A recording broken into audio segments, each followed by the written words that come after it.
الشيطان الرجيم بسم الله الرحمن الرحيم فأما بنعمة ربك فحدث وعن باز بن حكيم عن أبيه عن جده أنه سمع رسول الله صلى الله عليه وسلم يقول في قوله تعالى كنتم خير أمة أخرجت للناس قال أنتم تتمون 70 أمة أنتم خيرها وأكرمها على الله رواه الترمذي وابن ماجه والدارمي وقال الترمذي هذا حديث حسن.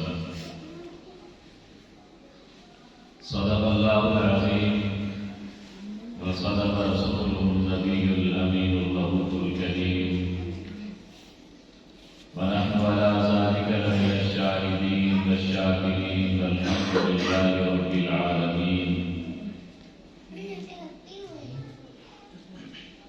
دنیا نے دین کو بلا رکھا ہے، غفلت کی نیند میں سلا رکھا ہے. اس دور میں خوش نصیب وہ ہے اکمل جس نے قرآن مجید کو کھلا رکھا ہے.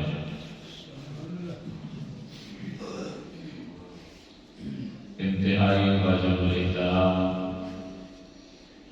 دوستوں اور بزرگوں، اور سماعت فرمانے والی میری بہنوں اور بیٹیوں،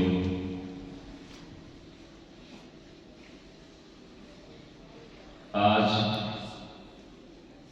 مدرسہ فاطمۃ الزہرا للبنات نوشہرہ غربی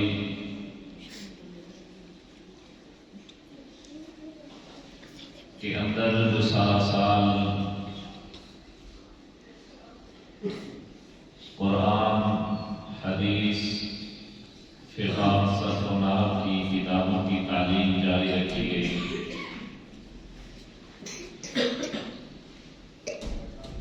ان میں سے جو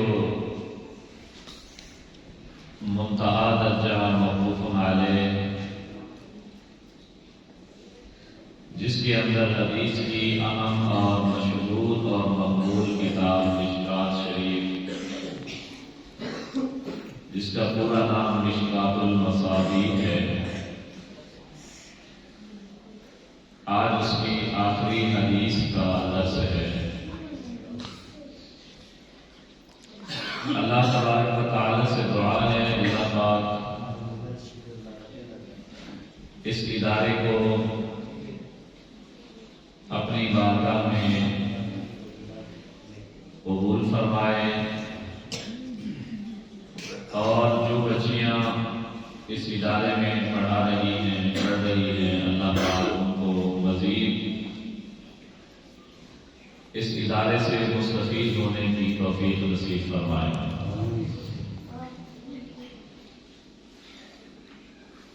اللہ رب العزت نے یہ جو ہمیں علم دین عطا فرمایا ہے، جس کی نسبت سے ہم اپنے آپ کو مسلمان کہتے ہیں، یہ قرآن اور سنت کا مجموعہ ہے.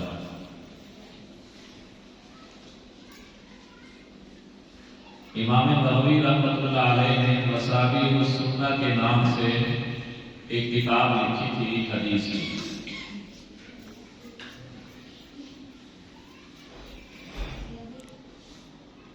تو صاحب مشکوٰۃ کے استاد تھے علامہ طیبی رحمۃ اللہ علیہ.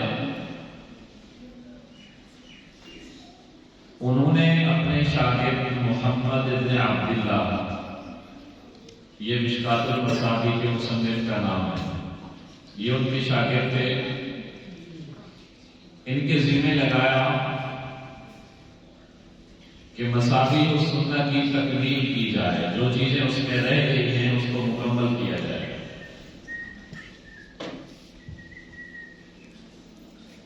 جس کا بیڑا صاحب مشکات نے اٹھایا، امام بغوی رحمۃ اللہ علیہ کا انداز یہ تھا کہ انہوں نے جو بخاری، مسلم، ترمذی، نسائی، ابو داؤد، ابن ماجہ کے علاوہ کتابیں تھیں، ایک عنوان قائم کر کے اس عنوان کے تحت جو سیاہ ستہ کی احادیث تھیں ان کے لیے الفصل الاول کا عنوان قائم کیا، اور اس کے اندر سیاہ ستہ کی احادیث درج کر دی۔ اس کے بعد اسی عنوان کے تحت الفصل الثانی کا باب باندھا، اس کے اندر جو سیاہ ستہ کے علاوہ دارقطنی، السنن الکبریٰ، بیہقی، دارمی کی احادیث تھی وہ اس کے اندر لے آئے۔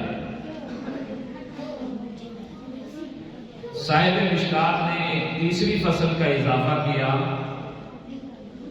کہ جو اس عنوان کے مطابق احادیث رہ گئی تھی وہ تیسری فصل میں لے آئے۔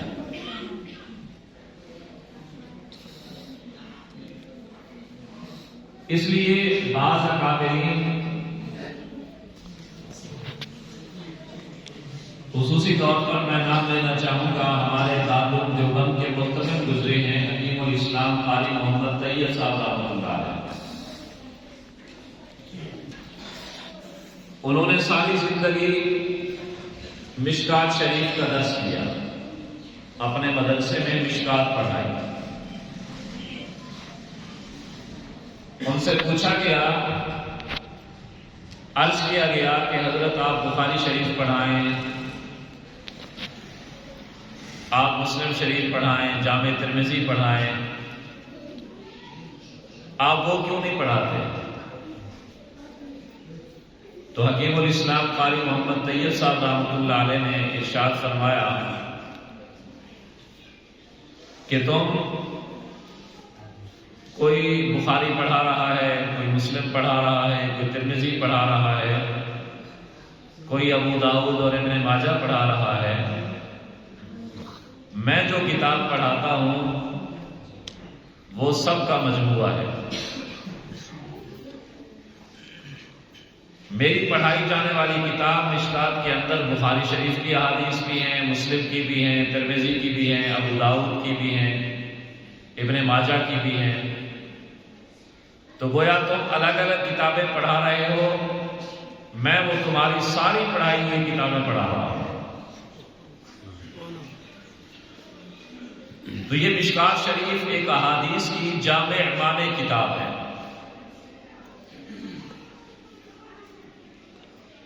ہمارے ہاں ایک بات مشہور ہے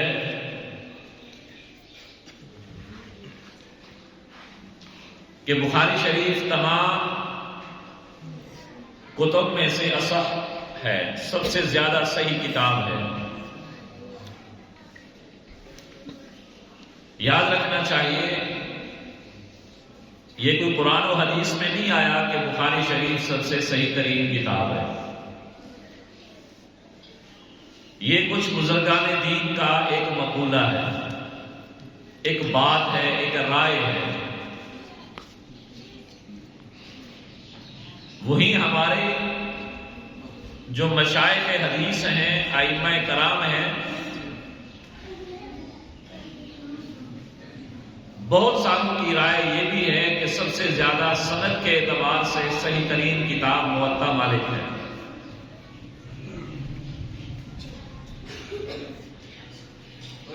موطا مالک مدینہ منورہ کے امام مالک رحمۃ اللہ علیہ کی لکھی ہوئی کتاب حدیث کی ہے۔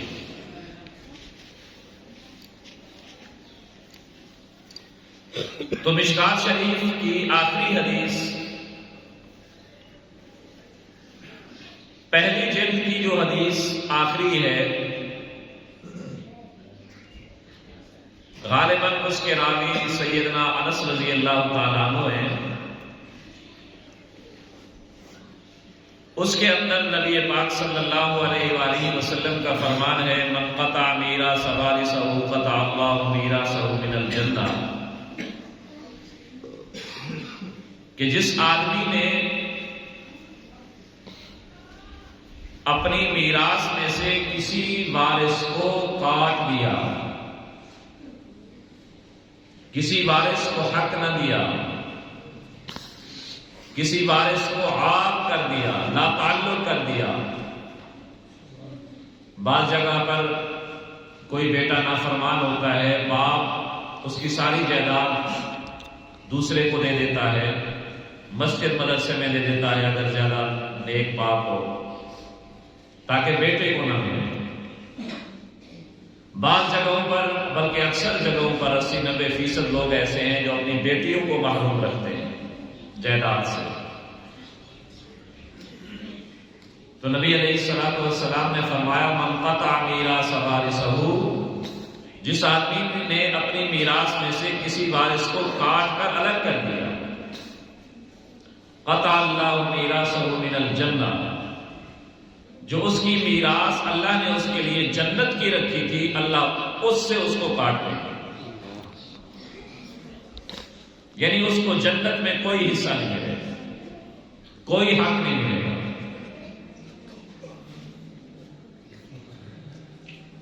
وہ چاہے ناراضگی کی وجہ سے ہو، چاہے بیٹی کا حق مار کر بیٹے کو دیا ہو، بھائی کو دیا ہو، مسجد میں دیا ہو، مدرسے میں دیا ہو، اگر کسی کا حق مارا تو تمہارا جنت میں حق ختم ہو جائے گا. دوسری جلد کی آخری حدیث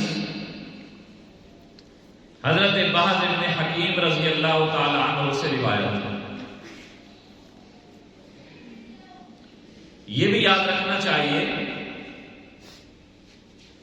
حدیث اور سنت دو الگ الگ چیزیں ہیں.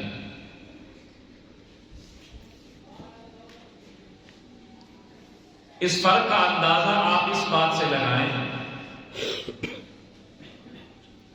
کہ نبی پاک صلی اللہ علیہ وآلہ وسلم نے ارشاد فرمایا بلغوا عنی ولو آیا، کہ میرے امتیوں اگر میری ایک بات بھی تم تک پہنچے تو اس کو آگے پہنچاؤ، اس کی تبلیغ کرو. دوسری حدیث میں نبی پاک صلی اللہ علیہ وآلہ وسلم نے فرمایا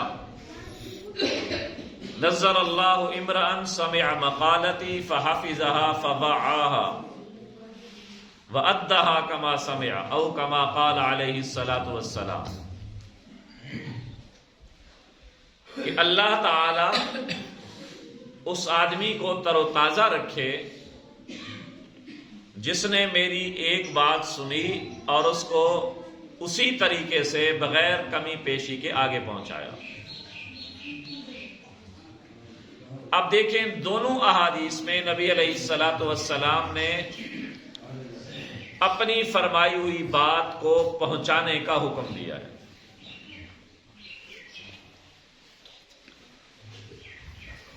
اب جہاں تک بات رہی سنت کی،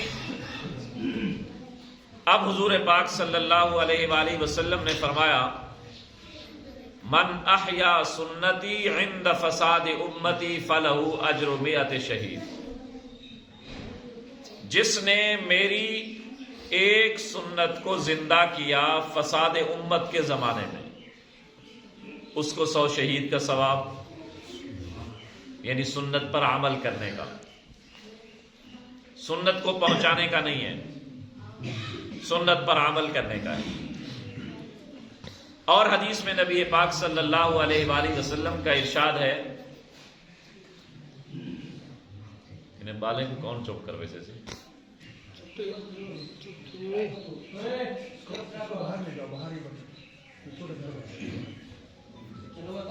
میں یعش منکم بارو نہ بھیجو سی اتنا بارو میں دیولا شور کرے سن ایتھے ہی نہ کو بلاؤ چوک کروا دے.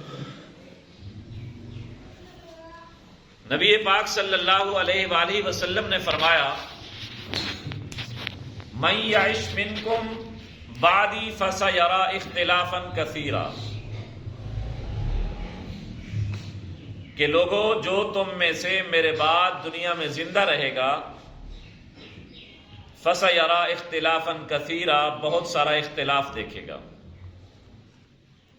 اب اس اختلاف کے زمانے میں تم نے کیا کرنا ہے؟ فعلیکم بسنتی وسنت الخلفاء الراشدین المہدیین، میری سنت اور میرے خلفائے راشدین کی سنت کے مطابق زندگی گزارنی ہے۔ اب ایک بات معلوم ہوئی کہ حدیث کو نبی علیہ السلام نے تبلیغ کرنے کا، پہنچانے کا، آگے پھیلانے کا حکم دیا، اور سنت پر عمل کرنے کا حکم دیا۔ کہیں آپ کو ایسی حدیث نہیں ملے گی کہ حضور علیہ السلام نے فرمایا ہو کہ جو آدمی میری ایک حدیث پر عمل کرے گا اس کو اتنا ثواب ملے گا، کہیں نہیں۔ حدیث کے بارے میں جہاں بھی حکم ہے وہ ہے آگے پہنچانے کا۔ نبی علیہ الصلوۃ والسلام کی جہاں تک عمل والی بات ہوگی وہ یہی ہوگی کہ لوگوں تم پر لازمی ہے کہ میری سنت کے مطابق عمل کرو۔ تو اس سے پتہ چلا کہ حدیث اور چیز ہے، سنت اور چیز ہے۔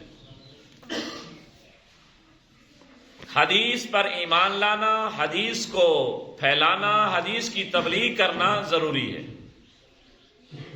سنت کا پتہ چلنا کہ یہ بات بھی سنت ہے، یہ بھی سنت ہے، یہ بھی حدیث سے پتہ چلے گا۔ مثلا میں ایک دو مثالیں عرض کر کے اپنی بات ختم کرتا ہوں اس موضوع پر۔ بخاری شریف میں 3 احادیث ہیں کہ نبی پاک صلی اللہ علیہ وآلہ وسلم نے کھڑے ہو کر پیشاب کیا، لیکن یہ ہمارے لیے سنت نہیں ہے۔ حدیث میں کسی بھی عذر کا، مجبوری کا ذکر نہیں، بس حدیث میں اتنا ہے، صحابی فرماتے ہیں حضور آئے قوم کی کوڑا کرکٹ پر اور کھڑے ہو کر پیشاب کیا۔ یہ ائمہ کرام نے کہا ہے کہ جی اس وقت آپ کے گھٹنوں میں درد تھا، بیٹھ نہیں سکتے تھے، کمر میں درد تھا، بیٹھ نہیں سکتے تھے، یا بیٹھنے کی جگہ نہیں تھی۔ حدیث میں ذکر نہیں ہے، یہ ائمہ کرام نے کہا۔ اب حدیث تو ہے لیکن ہمارے لیے سنت نہیں ہے۔ معراج پر جانا حدیث ہے لیکن ہمارے لیے سنت نہیں ہے کہ تم بھی کوشش کرو معراج پر جاؤ۔ حدیث میں یہ بھی موجود ہے کہ حضور علیہ الصلوۃ والسلام نے بیت المقدس کی طرف رخ کر کے نماز پڑھی، لیکن یہ ہمارے لیے سنت نہیں ہے۔ حدیث میں ہے کہ حضور علیہ السلام نے 11 شادیاں کی، لیکن یہ ہمارے لیے سنت نہیں ہے۔ اب کھڑے ہو کر پیشاب کرنا صرف اس وجہ سے تھا کہ میری امت کا کوئی معذور، کوئی مجبور، کوئی بیمار ہو تو وہ یہ نہ سمجھے کہ میں تو کھڑے ہو کر پیشاب کر کے کوئی گناہ کر رہا ہوں، بلکہ وہ یہ سمجھے کہ یہ بھی مجبوری کے اوقات میں حضور کا عمل ہے۔ ایک مرتبہ حضور پاک صلی اللہ علیہ وآلہ وسلم نے مسجد نبوی کے اندر وضو فرمایا، وضو کر کے گھر چلے گئے۔ گھر جاتے وقت بی بی فرماتی ہیں کہ آپ نے بوسہ دیا اپنی بیوی کو، پھر واپس آئے اور آ کر نماز پڑھا دی۔ اب حدیث تو ہے لیکن یہ سنت نہیں ہے کہ ہر آدمی ایسا کرے کہ وضو کر کے اپنی بیوی کے پاس جائے، اس کو بوسہ دے، پھر آئے نماز پڑھے یا پڑھائے۔ یہ سنت نہیں ہے، حدیث ضرور ہے۔ یہ کیوں کیا؟ حضور علیہ الصلوۃ والسلام نے زندگی میں ایک بار کیا تاکہ میری امت کو پتہ چل جائے اگر کوئی آدمی باوضو ہو اور وہ اپنی بیوی سے بوس و کنار کر لے تو اس سے وضو نہیں ٹوٹتا۔ اب یہ حدیث ہے لیکن ہمارے لیے سنت نہیں ہے۔ اب اسی طریقے سے ہم دیکھیں بہت ساری چیزیں ہیں۔ نماز کے اندر نبی پاک صلی اللہ علیہ وآلہ وسلم نے اللہ اکبر کہتے ہوئے ہاتھ اٹھائے، رکوع میں جاتے وقت بھی، رکوع سے اٹھتے ہوئے بھی، سجدے میں جاتے ہوئے بھی، سجدے کے اندر بھی، سجدے سے اٹھتے ہوئے بھی، سلام کے وقت بھی۔ اب کوئی آدمی ہمیں آ کر حدیث سنائے کہ جی حضور علیہ الصلوۃ والسلام نے رفع الیدین کیا، آپ کیوں نہیں کرتے ہیں؟ تو ہمارا سوال بنتا ہے کہ حدیث تو ہے، لیکن یہ دکھا کہ سنت بھی ہے۔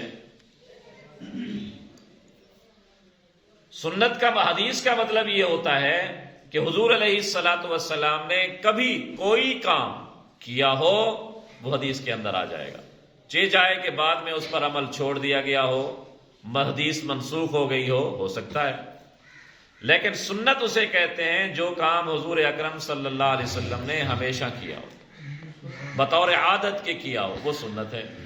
ہمارے لیے حکم یہ نہیں ہے علیکم بحدیثی، تم پر لازمی ہے میری حدیث پر عمل کرو، ہمارے لیے حکم ہے علیکم بسنتی، کہ تم نے میری سنت کے مطابق چلنا ہے، میرے ایسے عمل کو لینا ہے جو عمل میں ہمیشہ کرتا رہا ہوں یا آخری زندگی کے اوقات میں کیا ہوں۔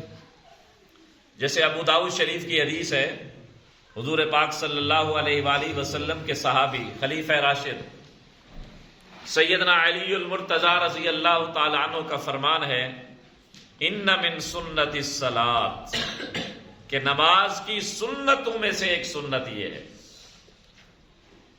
اب یہاں حدیث نہیں، سنت، کہ حضور علیہ الصلوۃ والسلام ہمیشہ اس کام کو کرتے تھے۔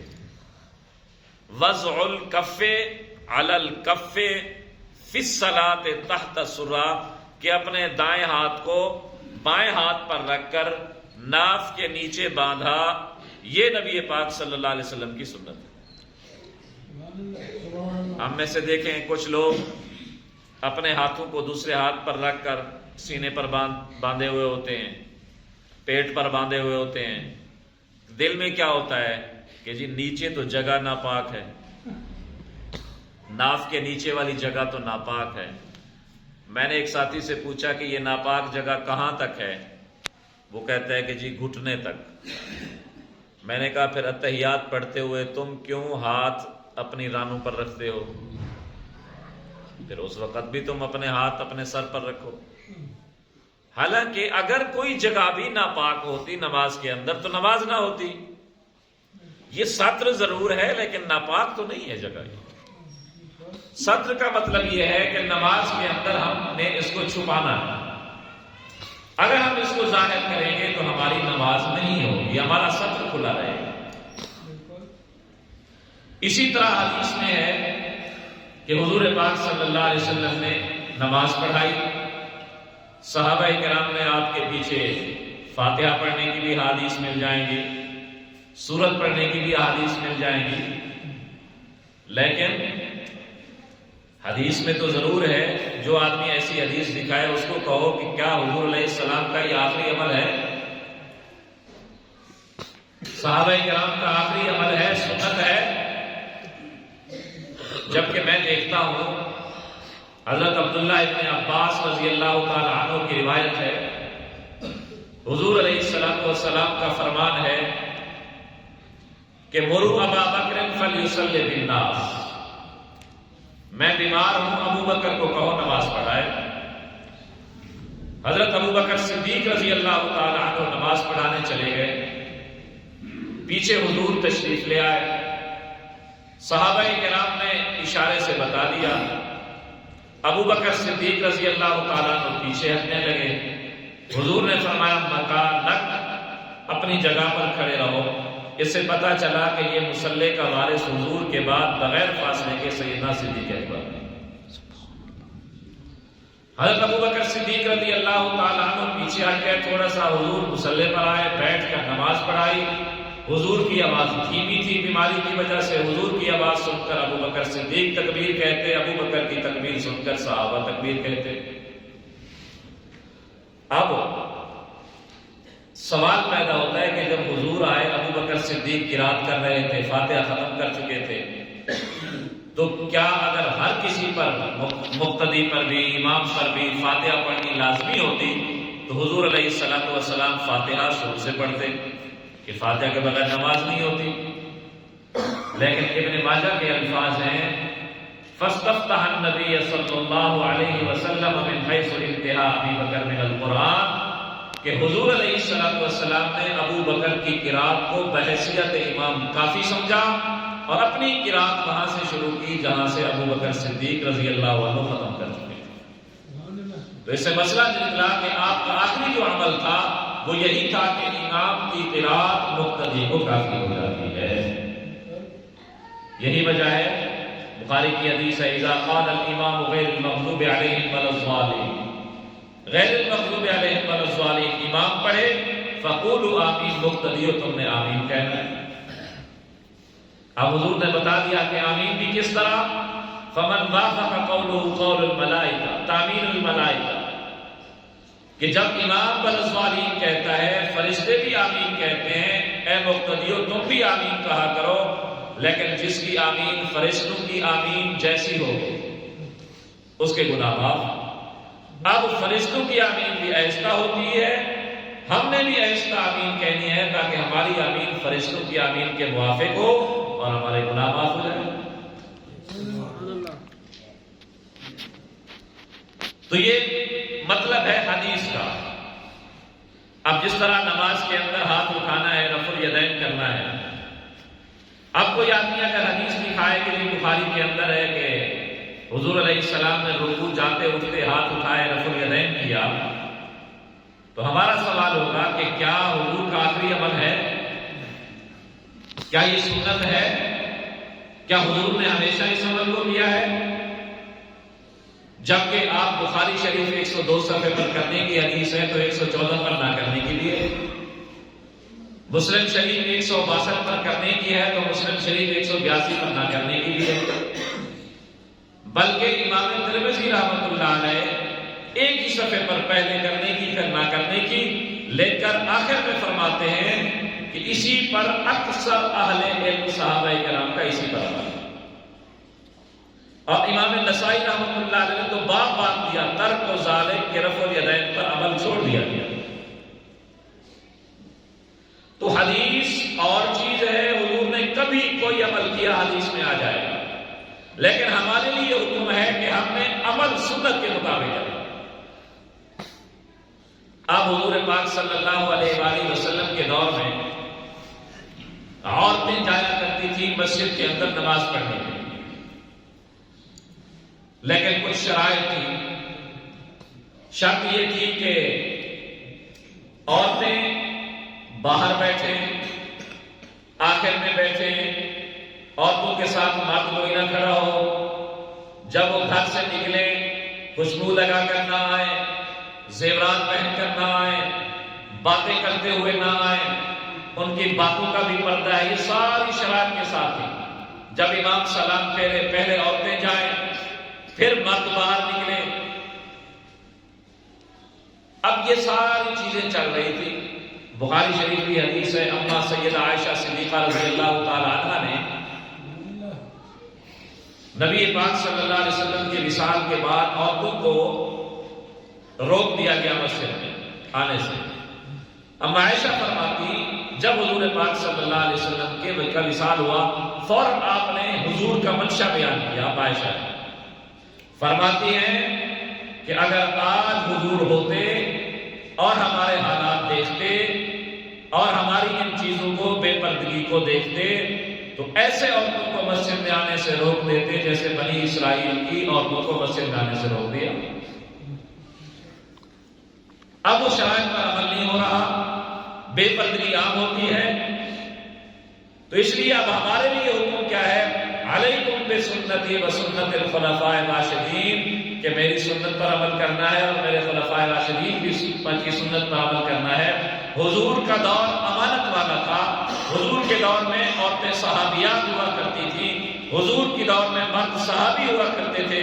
جب بعد میں حالات کو خلفاء راشدین نے دیکھا، عورتوں کو مسجد میں آنے سے روک دیا، اب ہمارے لیے حضور کا حکم ہے کہ تم نے خلفاء راشدین کی سنت پر عمل کرنا ہے، اور ان کی سنت یہ ہے کہ عورتیں گھر میں نماز پڑھیں، مسجد میں نہ آئیں۔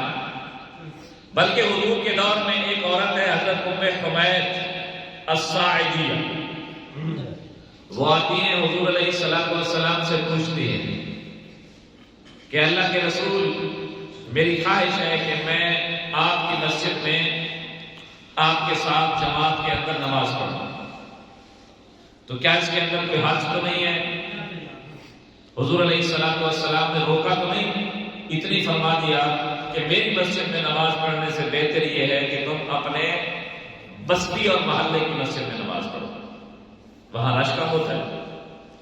اور آگے فرما دیا کہ محلے کی مسجد میں نماز پڑھنے سے تمہارے لیے بہتر یہ ہے کہ تم اپنے گھر کی مسجد میں نماز پڑھو، اور گھر کی مسجد میں نماز پڑھنے سے تمہارے لیے بہتر یہ ہے کہ تم اپنے گھر کے ایک کمرے کا ایک کونا عبادت کے لیے اپنے آپ کے لیے لازم پکڑو اور اس کونے میں اللہ کی مدد کرتی ہو۔ یہ منشا نبوت تھا کہ عورتیں گھر کے اندر رہیں۔ یہ مصداق آیت قرآنی وقرن فی بیوتکن کہ عورتیں اپنے گھر کے اندر اپنے آپ کو چمٹا کے رکھیں، یہ عورتوں کے لیے حکم۔ لیکن اللہ معاف کرے، ہمارے سارے سودے عورتیں لیتی ہیں۔ جس عورت کو شریعت نے مسجد میں نہیں آنے دیا، آواز پر پردہ رکھا، وہ ہماری عورتیں شاپنگ کرتی ہیں، بے پردگی کرتی ہیں، حالانکہ جن مردوں سے نکاح جائز ہے ان سے شریعت نے پردہ رکھا ہے۔ دیور ہے اور بھابھی ہے، سالی ہے، سالہ ہے، چچا زاد ہے، مامو زاد ہے، خالہ زاد ہے، ان سے پردہ ہے۔ حضور علیہ الصلوۃ والسلام بیٹھے ہوئے ہیں، نابینا صحابی رستے سے گزرتا ہے، آپ کے ساتھ سیدہ ام سلمہ ازواج مطہرات میں سے ایک زوجہ ہے، وہ بیٹھی ہیں، آپ ان کو فرماتے ہیں پردہ کرو۔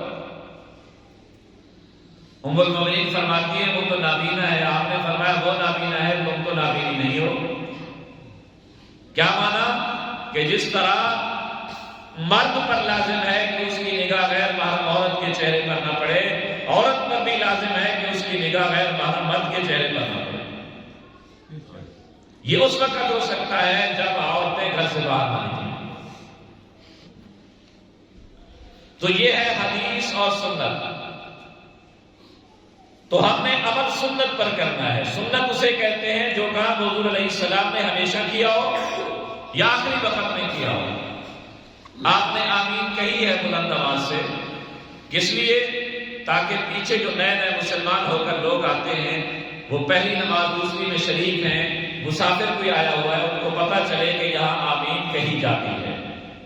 اس لیے آمین بلند آواز سے نہیں کہی کہ یہ سنت ہے۔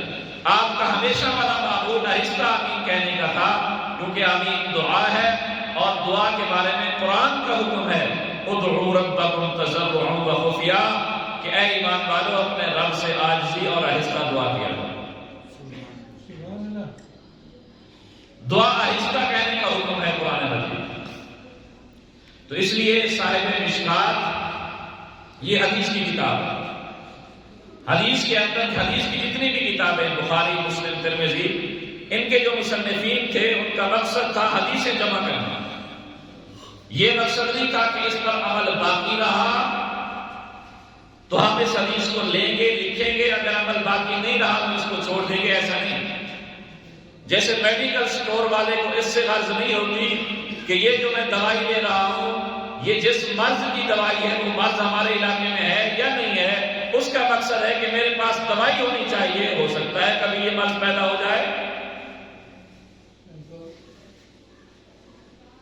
تو یہ ہے، یہ جو کتابیں ہیں حدیث کی، یہ لکھی ہی علماء کرام کے لیے گئی ہیں، تاکہ علماء کرام ان حدیث کی کتابوں کو پڑھ کر، پرکھ کر، تحقیق کر کے ناسخ منسوخ علم حاصل کر کے لوگوں کو بتائیں۔ یہ بھی ہوتا رہا، لیکن بعد میں یہ آ گیا۔ جس طرح ڈاکٹری کی کتابیں اردو میں بھی آ گئی ہیں، انگلش میں بھی آ گئی ہیں۔ اب کوئی آدمی انگلش زبان سیکھ کر کوئی ڈاکٹر تو نہیں بن جاتا، وہ میڈیکل اسٹور لگا دے یا ڈاکٹر بن کر کرسی پر بیٹھ جائے اور لوگوں کا علاج شروع کر دے تو ایسے آدمی پر تو پرچہ ہو جاتا ہے۔ تو اب مشکات شریف اختتام ہوا، اب یہ آخری حدیث پڑھی جا رہی ہے۔ حدیث کے پڑھنے کا مقصد کیا ہے؟ کہ تاکہ ہم اس پر عمل کریں، ہم اس پر عمل کریں۔ جس طرح ہمارے بچے ہوتے ہیں چھوٹے چھوٹے، 1 سال کا 2 سال کا، ہم تو کہتے ہیں کہ ہم جو کچھ کریں یہ بچے چھوٹے ہیں، یہ کون سا دیکھ رہے ہیں، یاد کر رہے ہیں۔ بغداد کے ایک محدث تھے، بہت رش ہوتا تھا ان کے پاس حدیث کے علوم کے حاصل کرنے والے، حدیث پڑھایا کرتے تھے۔ ایک دن ان کو شوق ہوا کہ میں شکار کے لیے جاؤں اور وہاں جا کر مچھلی کا شکار کروں، کچھ ذہن فریش ہو جائے گا، طبیعت ٹھیک ہو جائے گی، گھر والوں کو بھی مچھلی مل جائے گی، خود بھی مچھلی کھا لیں گے۔ یہ بھی ضروری ہوتا ہے انسان کی طبیعت کے لیے، سیر تفریح اور اس قسم کی اپنے مشاغل۔ اپنی چھوٹی بچی تھی، ان کو ساتھ لے گئے۔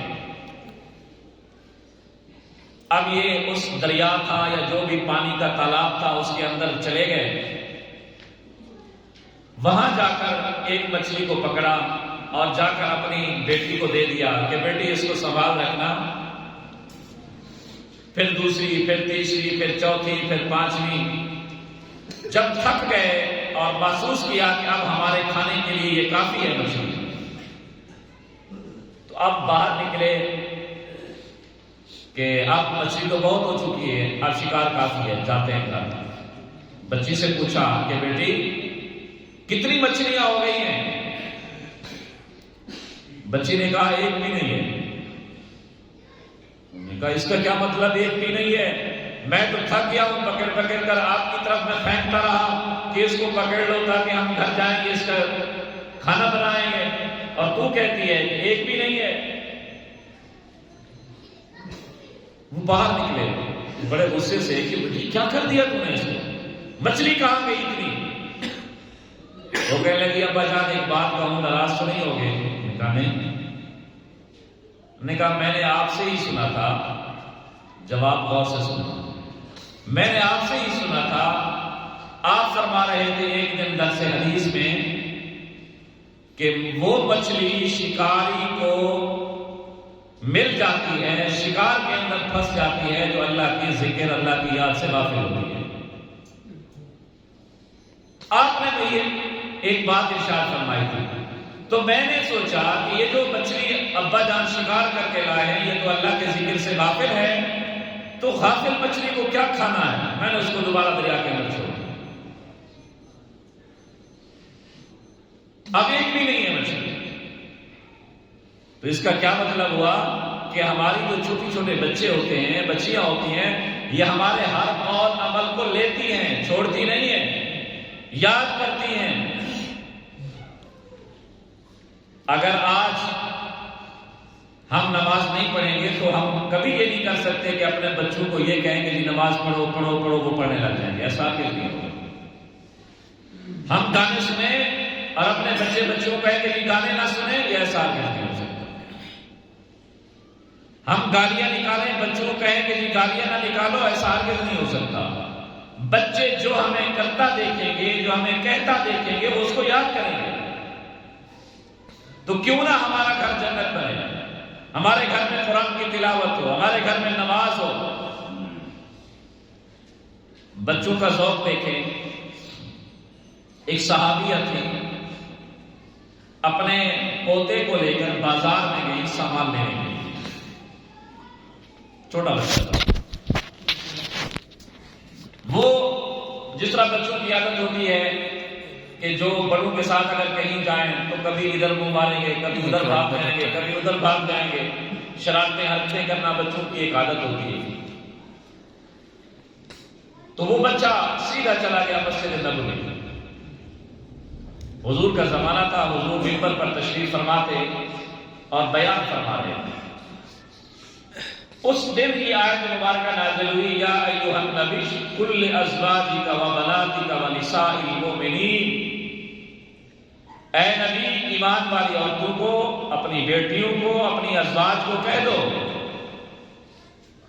یدنین علیہن من جلابیبہن، کہ جب وہ کہیں کسی عذر سے باہر نکلیں تو اپنے پورے جسم پر چادر ڈال دیں، باپرد ہو کر نکلیں۔ جب حضور علیہ السلام نے بیان ختم کیا یہ بچہ بھاگتا ہوا آیا اپنی دادی کے پاس، وہ جہاں اس کو چھوڑا تھا، اور ان کو بتایا کہ حضور علیہ الصلوۃ والسلام یہ بات فرما رہے تھے۔ اب میری بہنوں، میری بیٹیوں، اس دادی اماں کی بات غور سے سننا۔ وہی وہ بیٹھ گئی کسی کونے میں، اپنے آپ کو چھپا کر بیٹھ گئی، اپنے پوتے کو کہا کہ جلدی جاؤ، گھر سے کوئی بڑی چادر لے آؤ تاکہ ہم جو واپس گھر جائیں تو یہ تھوڑا سا وقفہ بھی شریعت کے خلاف نہ ہو، بے پردگی نہ ہو۔ وہ بچہ گیا، چادر لے آیا اور چادر اپنے آپ پر ڈالی، ایک آنکھ سے راستہ دیکھتی گئی، واپس اپنے گھر گئی۔ آج ہم دیکھیں کہ ہماری بیٹیاں، ہماری بہنیں، ہماری گھر والیاں جب بازار میں جاتی ہیں، وہ دکان والا تو غیر ہوتا ہے، راستے جہاں سے گزرتے ہیں ہزاروں سینکڑوں لوگ ہوتے ہیں، لیکن بے پردگی کی وجہ سے فحاشی عام ہوتی ہے، عریانی عام ہوتی ہے، زنا عام ہو رہا ہے۔ ایک بادشاہ گزرے ہیں خلیفہ ہارون الرشید، ان کی بیگم بہت نیک خاتون، بہت نیک خاتون۔ اس نے ایک عورت کو اسپیشل اپنے گھر میں رکھا ہوا تھا کہ تیرا کام صرف یہی ہے کہ تو نے باری باری میرے ہر کمرے میں قرآن کی تلاوت کرنی۔ تو خلیفہ ہارون الرشید کے گھر کی چار دیواری کے ساتھ جو آدمی بھی گزرتا اس کو ہر وقت قرآن کی تلاوت کی آواز آئے گی۔ ہمارے گھروں میں بھی ایسا ہے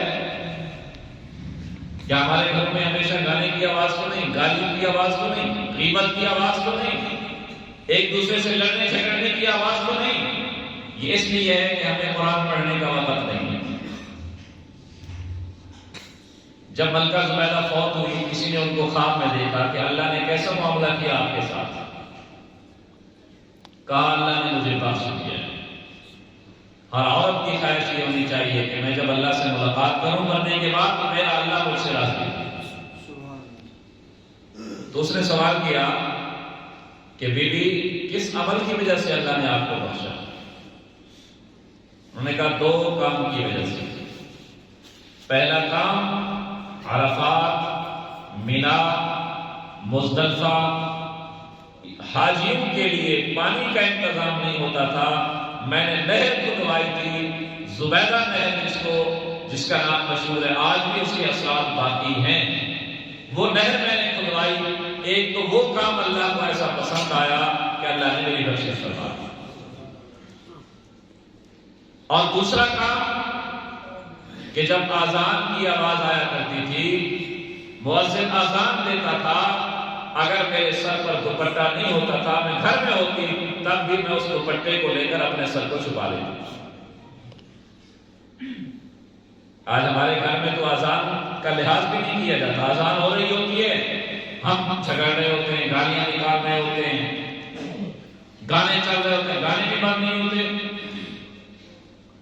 اللہ نے ان 2 عمل کی وجہ سے بی بی زبیدہ کی بخشش فرما دی۔ ابو داؤد شریف کے اندر ایک صحابی فرماتے ہیں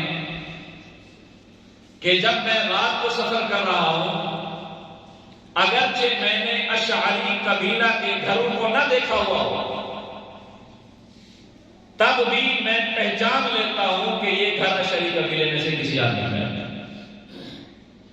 پوچھا گیا آپ کو کیسے پتا؟ نہ آپ نے گھر دیکھا، نہ آپ نے گھر والے دیکھے، نہ ان سے جان پہچان، آپ کو کیسے پتا چلتا ہے کہ یہ اشعری قبیلے کا ہے؟ انہوں نے کہا ایک علامت ہے کہ اشعری قبیلے پورے کا پورا قبیلہ ایسا ہے کہ جب عشاء کی نماز پڑھ کر گھر آتے ہیں، جو بھی ان کے بچے اور بیویاں اور بہنیں اور بھائی ہوتے ہیں، ان کو اکٹھے بٹھا کر قرآن سیکھتے اور سکھاتے ہیں۔ ان کے گھروں سے قرآن کی تلاوت کی آواز آتی ہے۔ تو کیا ہمارے گھروں سے بھی ایسا ہے؟ اگر نہیں ہے تو میری بیٹیوں، میری ماں بہنوں، آج سے وعدہ کرنے کہ ہمارے گھروں میں سے بھی قرآن اور نماز کی آواز آئے گی۔ تو حدیث کا ترجمہ کر لیتے ہیں وقت بہت زیادہ ہو گیا ہے، حضرت باز ابن حکیم اپنے باپ سے روایت کرتے ہیں، یعنی حکیم سے، اور وہ اپنے دادا یعنی باز کے دادا حکیم کے والد سے، کہ انہوں نے سنا کہ رسول اللہ صلی اللہ علیہ وآلہ وسلم فرما رہے تھے اللہ تعالیٰ کے قرآن کی ایک آیت کی تشریح، آیت مبارکہ ہے کنتم خیر امت اخرجت للناس۔ اس کا معنی کیا ہے کہ تم بہترین امت ہو، تم بہترین امت ہو، لوگوں کے نفع کے لیے نکالے گئے۔ ماشاءاللہ تبلیغی جماعت حضرات آئے ہوئے ہیں، یہ بھی اس آیت مبارکہ کی اکثر اوقات ہمیں سمجھاتے رہتے ہیں۔ اچھا آپ یہ بتاؤ، جب یہ آیت اتری اس وقت تم لوگ کون لوگ تھے؟ اللہ نے کہا تم بہترین امت، اس وقت کون تھے مخاطب؟ کون تھے؟ تو اللہ نے اولین مصداق صحابہ کو کہا کہ تم بہترین امت ہو، ہم تو ان کے طفیل بہترین امت میں آئے ہیں، ورنہ اصل مصداق اصل خطاب تو صحابہ تھے۔ ان صحابی کسے کہتے ہیں؟ جس نے ایمان کی حالت میں حضور علیہ الصلوۃ والسلام کا دیدار کیا اور ایمان کی حالت میں وفات پائی، وہ صحابی ہے۔ اور اللہ فرما رہے ہیں تم بہترین امت ہو، بہترین جماعت ہو۔ اور کچھ لوگ فتح مکہ سے پہلے مسلمان ہوئے، کچھ بعد میں، اللہ نے سب کو کہا قُلْ لَوْ وَعَدَ اللَّهُ الْحُسْنَى۔ جو لوگ فتح مکہ سے پہلے صحابی رہے اور جو لوگ بعد میں صحابی رہے، میں نے سب کے ساتھ جنت کا وعدہ کیا، حسنہ کا وعدہ کیا۔ اللہ کو پتا تھا علی اور معاویہ آپس میں لڑیں گے، اللہ کو پتا تھا ان کا آپس میں اختلاف ہوگا، لیکن اللہ نے پھر بھی کہا کہ میں نے سب کو بہترین امت قرار دیا، سب کے لیے جنت کا وعدہ۔ آج اگر کوئی تاریخ دان آتا ہے، تاریخی حوالہ پیش کرتا ہے، ہم اس کو ردی کی ٹوکری میں ڈال دیں گے کہ بس جو صحابی ہے اللہ نے اس کے لیے جنت کا وعدہ کیا۔ ان میں سے ایک مظلوم صحابی سیدنا امیر معاویہ رضی اللہ تعالیٰ عنہ، جو نبی علیہ الصلوۃ والسلام کے سالے ہیں۔ آج تیری اور میرے بیٹے کی بارات تو اچھے گھر میں جائے، حضور علیہ الصلوۃ والسلام کی بارات گئی ہے امیر معاویہ کے ابا جان ابو سفیان کے گھر، کیا وہ گھر اچھا نہیں تھا؟ سیدنا امیر معاویہ رضی اللہ تعالیٰ عنہ، جن کے بارے میں حضور نے بخاری شریف کی حدیث میں فرمایا اول جیش یغزون البحر فقد اوجبوا، میری امت کا پہلا لشکر جو سمندر کے اندر جا کر جنگ کرے گا اس کے لیے جنت واجب ہے۔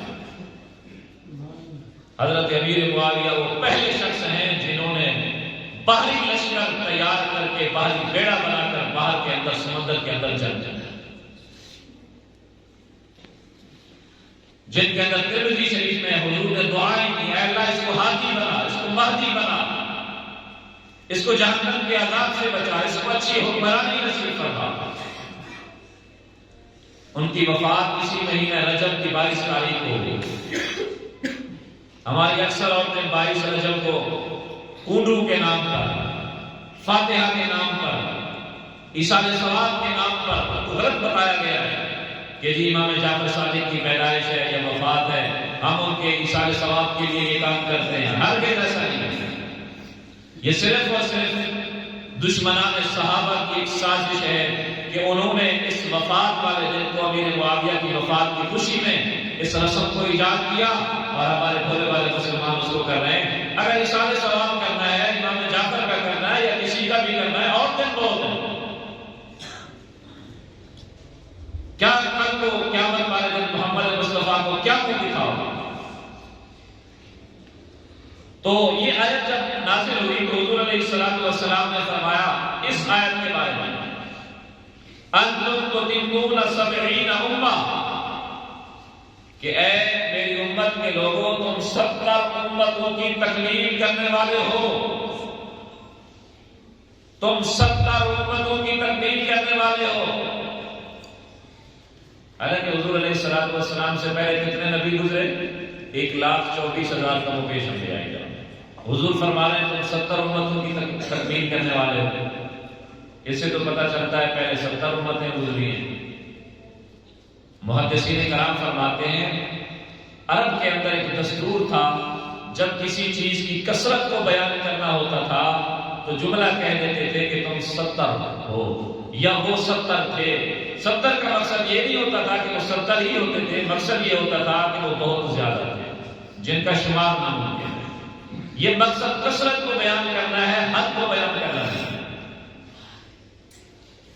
یا دوسرا یہ تھا کہ حضور علیہ السلام سے پہلے چھوٹی چھوٹی امتیں تھیں. کسی کی نبی کی امت میں 1 2 3 10 15 20 100 200 جو بڑی ہزاروں اور لاکھوں کے حساب سے امتیں تھیں وہ 70 تھی. حضور علیہ السلام نے اس بڑی امتوں کا ذکر کر کے فرمایا کہ تم ان 70 بڑی امتوں کی تکمیل کرنے والے ہو، یعنی تم آخری امت ہو، بڑی امت. اب اگر اس کے بعد آ کر مرزا غلام احمد قادیانی کہے کہ جی میری امت بھی ہے، کہ جی میں بھی نعوذ باللہ نبی ہوں، حضور تو فرما رہے ہیں کہ تم 70 امتوں کی تکمیل کرنے والے ہو، اتمام تکمیل تم پر ہے. تو اس کا پتہ چلا کہ جو بھی حضور علیہ السلام کے بعد نبوت کا دعویٰ کرے یا امت محمدیہ کے بعد اپنی امت ہونے کا دعویٰ کرے، الگ امت ہونے کا دعویٰ کرے تو وہ کافر ہے. انتم خیرھا، اے امت محمدیہ تم 70 امتوں کی تکمیل کرنے والے ہو اور اس 70 میں سے بے شمار میں سے سب میں سے خیر پر تم ہو، بہتر تم ہو. وَأَكْرَمُهَا عَلَى اللَّهِ، اور اللہ کے سامنے اللہ کے تبارک و تعالی کے حساب سے تم سب سے بہتر بھی ہو، خیر پر بھی ہو اور سب سے زیادہ باعزت بھی ہو. اب ہماری اس امت کو اللہ نے سب سے بہتر قرار دیا، سب سے باعزت قرار دیا. باعزت اور خیر کے اسباب کیا ہیں کہ ہم اگر عمل کریں، اور عمل کی 3 شرطیں. آخری بات ختم کر رہا ہوں. ہم کو جو بہتر امت کہا گیا ہے، اکرم کہا گیا ہے، باعزت کہا گیا ہے، اس کے 3 سبب ہیں. امر بالمعروف، نہی عن المنکر، تؤمنون باللہ.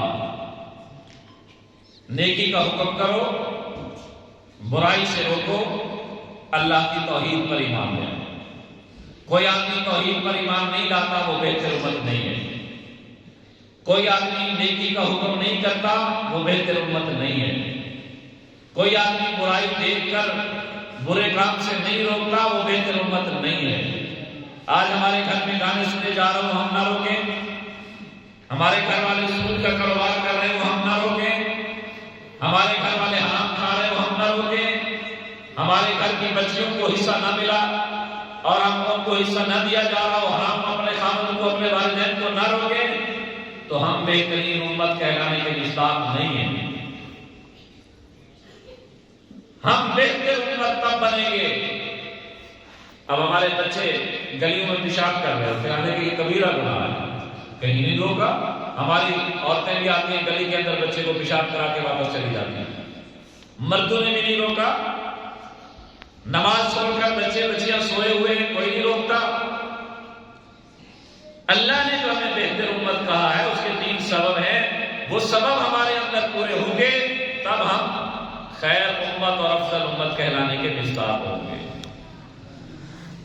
حضور علیہ السلام سے پوچھا گیا کل جب قیامت کا دن ہوگا آپ اپنے امتیوں کو کیسے پہچانیں گے کہ یہ میرا امتی ہے میں اس کی سفارش کروں. حضور نے فرمایا میرا جو امتی ہوگا اس کے وضو والے اعضاء چمک رہے ہیں. تو جو وضو ہی نہیں کرتا، جو نماز ہی نہیں پڑھتا، حضور تو اس کو پہچانے گے بھی نہیں، سفارش کیسے ہوگی. تو اس لیے میرے بھائیوں آج سے وعدہ کرو کہ انشاءاللہ خود بھی نیک کام کریں گے اور نیک کام کا حکم بھی کریں گے. خود بھی برائی سے بچیں گے اور دوسروں کو بھی بچانے کا حکم کریں گے اور دوسروں کو بھی برائی سے روکیں گے اور اللہ کی توحید پر ایمان لائیں گے انشاءاللہ. اور ہمارا یہ جو مدرسے کا اختتام مشکات ہے، 4 بچیوں نے ماشاءاللہ مشکات شریف کو مکمل کیا ہے اور 6 بچیوں نے قرآن مجید کو مکمل کیا ہے. اللہ پاک ان کو اپنی عافیت میں جگہ عطا فرمائے، اللہ پاک ان پر ہمیشہ اپنا فضل کرم فرمائے، اللہ پاک ان کے خاندانوں کو علم میں، عمر میں برکتیں نصیب فرمائے۔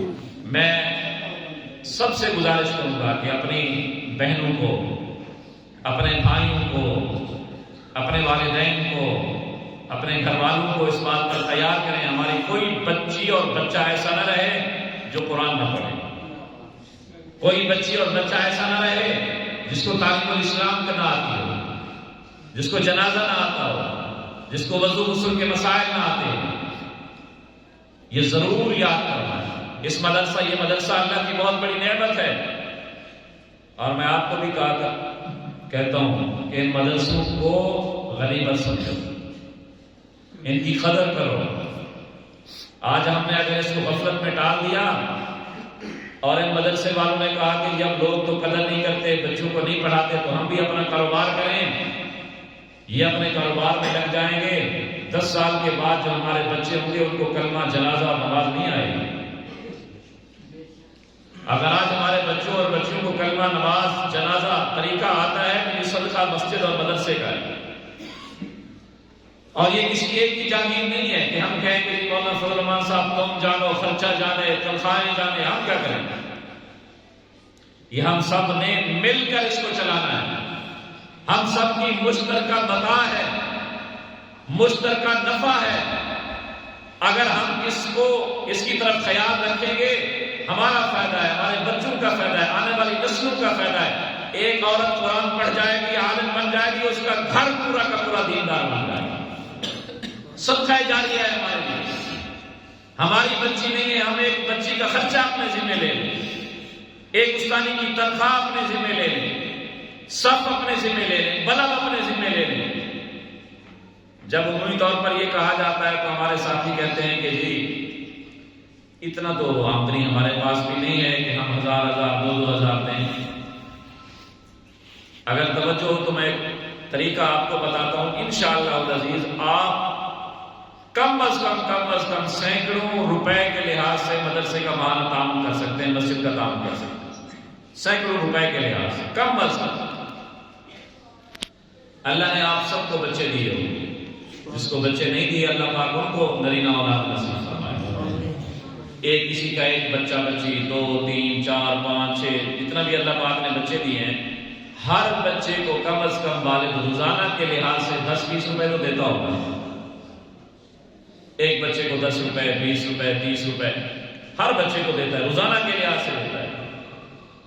اگر آپ کے 3 بچے ہیں تو چوتھا بچہ اپنے مدرسے کو سمجھ لیں، آپ کے 2 بچے ہیں تو تیسرا بچہ اپنی مسجد اور مدرسے کو سمجھ لیں۔ کم از کم روزانہ 10 روپے اپنے مسجد اور مدرسے کے لیے رکھ لیں۔ مہینے کے بعد کتنا بنیں گے؟ 300 روپے۔ اب مہینے کے بعد اگر ہم کہیں گے کہ ہم 300 روپے دیں تو یہ کیسے ہو سکتا ہے؟ نہیں ہو سکتا یکدم۔ تو روزانہ آپ ایک گلہ بنا لیں، یا مسجد اور مدرسے جائیں، مولوی صاحب کو دے دیں، حافظ صاحب کو دے دیں، مولانا فضل الرحمان صاحب یہ مدرسے کے لیے، یا گلہ بنا ہوا اس کے اندر ڈال دیں، روزانہ 10 روپے، کوئی مشکل نہیں۔ جیب سے نکلنا بھی آسان، مدرسے کا بھی فائدہ۔ اور اگر ہمارے جماعتی ہر جمعے کو ترتیب بنا لیں، 100 روپیہ مسجد کو دے دیا، مدرسے کو دے دیا، گلے میں ڈال دیا، مولانا صاحب کو دے دیا، تو ہفتے 4 ہفتے ہوتے ہیں، 400 روپیہ بن جاتا ہے۔ تو اگر ہم سارے ساتھی اپنے دل میں تہیہ کر لیں کہ یہ مدرسہ ہمارا ہے، اس کے اندر ہم جو پیسہ ڈالیں گے یہ میرے لیے صدقہ جاریہ بنے گا، کسی بچے کی غذا بنے گی، کسی استادی کی تنخواہ بنے گی۔ اب ہماری بچیاں جن کی تنخواہ 5000 4000 6000 ہے، اگر آپ کا کام سب کا آئے گا تو ان کی تنخواہ 10000 ہو جائے گی، وہ بڑی خوشی سے مدرسے کے اندر پڑھائی اور ٹائم دیں گے۔ تو اس لیے ان مدارس کی خدمت کیا کرو، مساجد کی خدمت کیا کرو، علماء کرام کی خدمت کیا کرو، اور جو دین کا کام کر رہے ہیں ائمہ کرام، ان کی تنخواہیں تو بیچاروں کی بالکل تھوڑی ہوتی ہے، لیکن وہ ہٹے نہیں، قوت سے، دل جمعی سے، ذوق اور شوق سے آپ سے بھی پہلے مسجد کی صفائی کے لیے صف بچھانے کے لیے، موٹر چلانے کے لیے پہنچ جاتے ہیں۔ تو نماز پڑھنا آپ کی ضرورت ہے، صف آپ کی ضرورت ہے، موٹر آپ کی ضرورت ہے، یہ سارا انتظام امام مسجد آپ کے لیے کرتا ہے، تو آپ اس کی بھی خدمت کر دیا کریں تاکہ وہ مزید ذوق اور شوق کے ساتھ خدمت کرے گا۔ وہ نورانی کو مخلوق تو نہیں ہے کہ نہ اس کا کھانا ہو، نہ اس کی بیوی ہو، نہ اس کے بچے ہوں۔ اللہ تبارک و تعالی ہم سب کو عمل کی توفیق نصیب فرمائے۔ وآخر دعوانا